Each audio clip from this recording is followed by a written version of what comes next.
I knew I needed resources if I was going to track down Roscoe Bob Bryant, and hunting Plummer looked like a good way to get rich quick.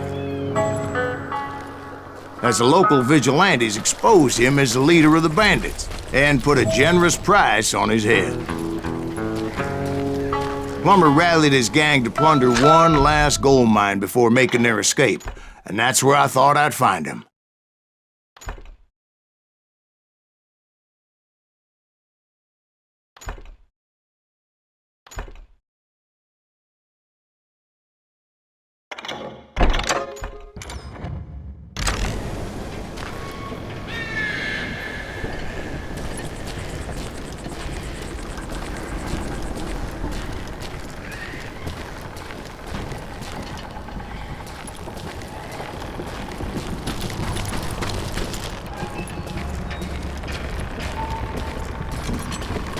It makes me nervous standing so close to all these goddamn barrels of gunpowder. Why would you be nervous? No one has the cojones to come after us. As long as you don't light up a cigar, we're fine. Besides, George is up there on the rocks with that rifle of his. Nothing gets past him. As my late father pointed out to me more than once, God made men, and Samuel Colt made them equal.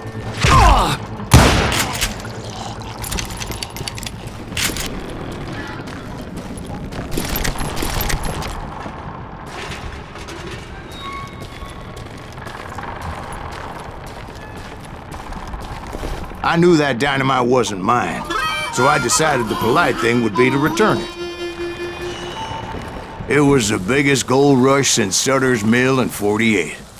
Unfortunately, prospectors weren't the only ones drawn to those riches.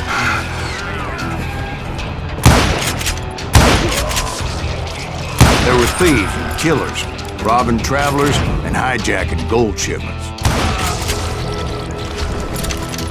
Like those that ran with Plummer. Some were just regular folks I knew from town, drawn by greed and easy pickings. Charlie Crow, the blacksmith. James, who worked in the stable. Sam and Jeremiah Barber, the butcher's sons. Ordinary citizens who lived a double life. Stealing and thieving and murdering their neighbors. If Daddy had lived to see Alfred Nobel's explosive invention, my guess is he would have told Samuel Colt to kiss his ass. Plummer had a lot of men on his payroll. A hell of a lot. That son of a bitch pretended to protect the public with one hand while stealing them blind with the other. Of course, the rest were veterans of the Civil War. Stone-cold killers trained on the bloody fields of Shiloh and Antietam. He set up a defensive perimeter which I had no idea how to breach. Dangerous, desperate individual. I was outnumbered and in way over my head, but I was too damn stubborn and stupid to realize it. They must have thought I was touched. Or had some kind of death wish. I thought I was some kind of hero. I finally made it past and headed on to meet my destiny.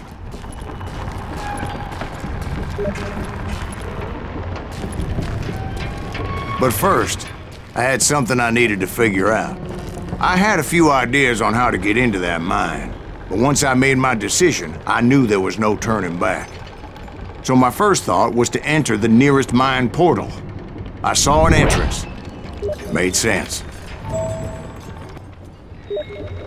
It was the quickest way in, but that also made it more dangerous, as there would undoubtedly be enemy pickets posted along the way.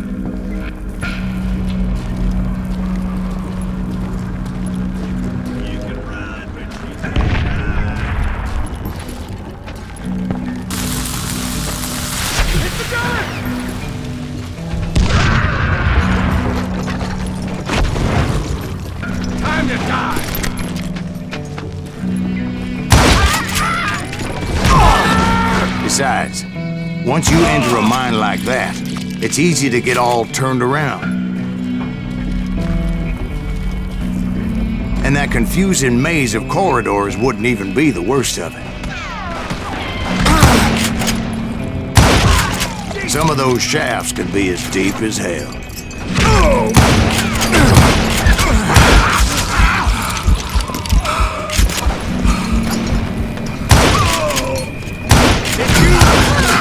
A single stumble or misstep can easily end in a deadly plunge to oblivion.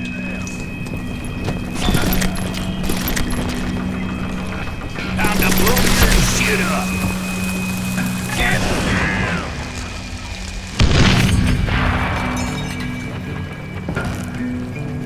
You can ride, but you can't hide. You ain't beefing me.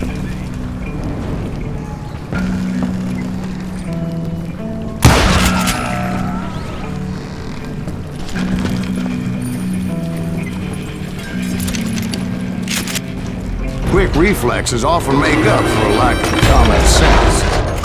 Luckily, I was never one to be easily bushwhacked.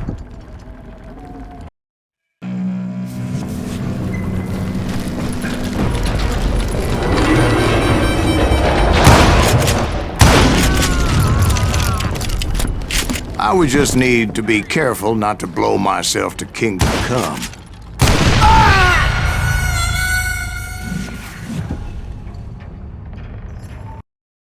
Take him!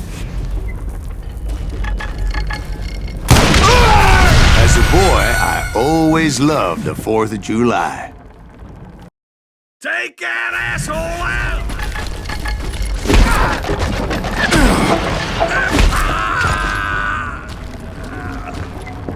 One wrong bullet could have turned that mine into a dad-blasted tube.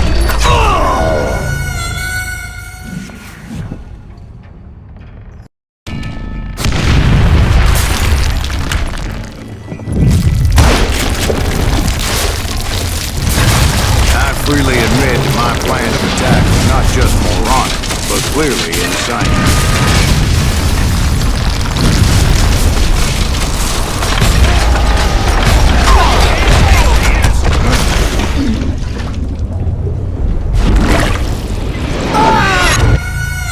It's a good thing that I abandoned that ridiculous plan before I even tried it.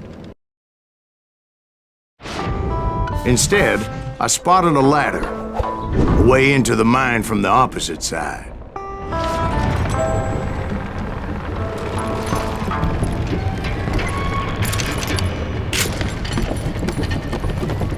It was a long way around, but that approach seemed more sensible at the time.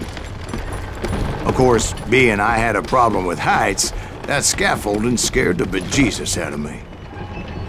Climbing down that ladder required some caution, because even though I had a younger man's reflexes, no man can dodge a damn bullet while climbing down a rickety ladder. I needed to make a leap of faith.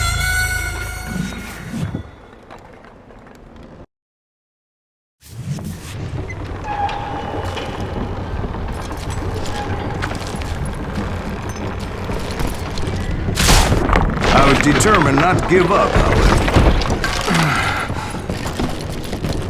As Sheriff Plummer seemed quite the despicable character. When the vigilantes discovered what the sheriff was up to, people were outraged. That 10,000 they put on his head would go a long way to helping me find old Bob. And I had made it my mission to settle that score come hell or high water. But first, I would have to make a choice. Take the elevator or climb the ladder.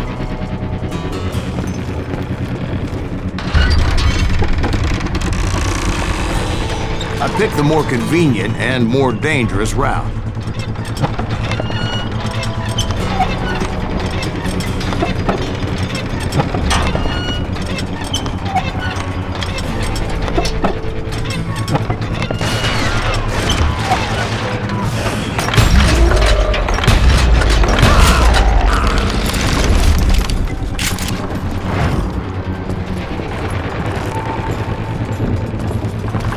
Plummer was a mad dog killer, and the people of Nevada City deserved better.